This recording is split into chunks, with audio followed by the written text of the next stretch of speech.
We are changing subject in a way. The elections in Italy are already a few days behind us, as we know. They caused a stir in the mainstream media as the center-right coalition won in Italy. Just 2 weeks earlier, on the other side of Europe, the Conservatives also won the election in Sweden.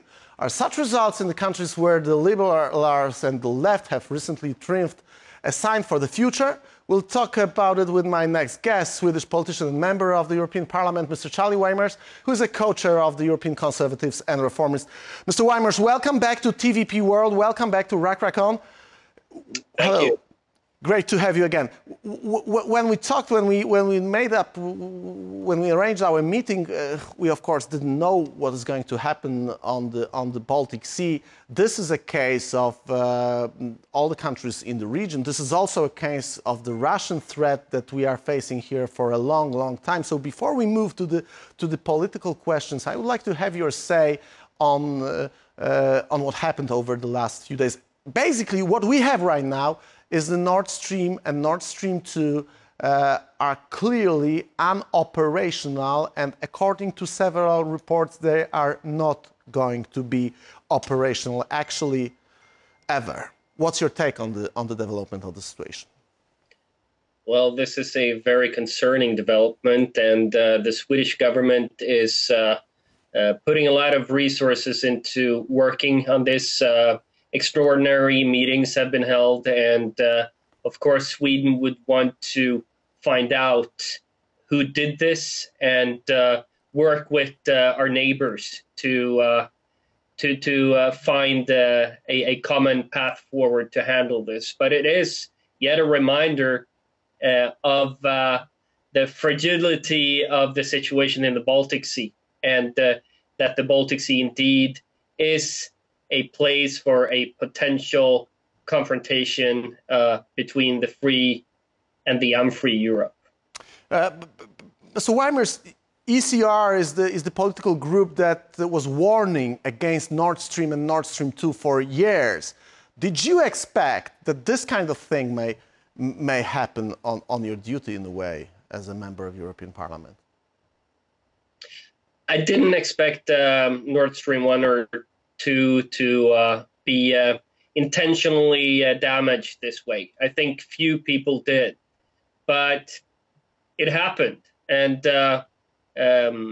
we need to find out the truth, and we need to draw the right conclusions of this. And personally, I've been against the construction of these pipelines from the very beginning. So I don't see a problem as such that they are not possible to operate in the future, but I see a big problem in this, how these events have been unfolding, because it creates a very sensitive situation in the Baltic Sea, which is threatening to both Poland and Sweden. Okay, moving on to the political scene right now, several election results in Europe seem to cause a real political problem for the, I wanted to use a phrase of dilemma, but it's not a dilemma anyway. What we've heard from Ursula von der Leyen about Italy, what we've heard from Ursula von der Leyen regarding Sweden is strange in a way, but from the Polish perspective or Hungarian perspective or Slovenian perspective, there is nothing new. What is the development of the situation on the political scene in Sweden right now, and what do you expect the European Commission to behave like towards Sweden in the forthcoming years? First of all, what we saw in Sweden was a center-right victory with a emphasis on a conservative victory. And we're going to have a government in place in about 2 weeks, the latest reports from the negotiations say. And it's going to be a conservative line, and if Brussels have problems with that, it's Brussels' problem. What I'm hearing from Ursula von der Leyen is, well, could be interpreted as a Freudian slip, what she said about Italy, or it could be interpreted as part of a wider problem. I mean, Some may remember how she endorsed the HD set ahead of the Croatian elections and granted them a great deal with the Resilience and Recovery Fund, and in that way meddled in the Croatian elections. Now she meddled in the Italian elections, even though the result, the backlash, was maybe not what she had expected. I mean, even centrists, some leftists criticized her because she has got no mandate to intervene the way she did. But this should be really taken as a signal by conservatives all around Europe that we cannot continue to give more and more financial tools to this politicized commission, which will strike down upon every government, it seems, that is not adhering to the left liberal consensus in Brussels. So it was a mistake. The whole RRF, the whole next generation EU, was a mistake from the beginning, and we must not allow more such tools in the hands of people like Ursula von der Leyen. Yeah, actually, I remember our conversation in this program half a year ago when you were warning also the Polish citizens and the citizens in Central Europe and all over the Europe about the possible outcome of granting this financial power to the European Union.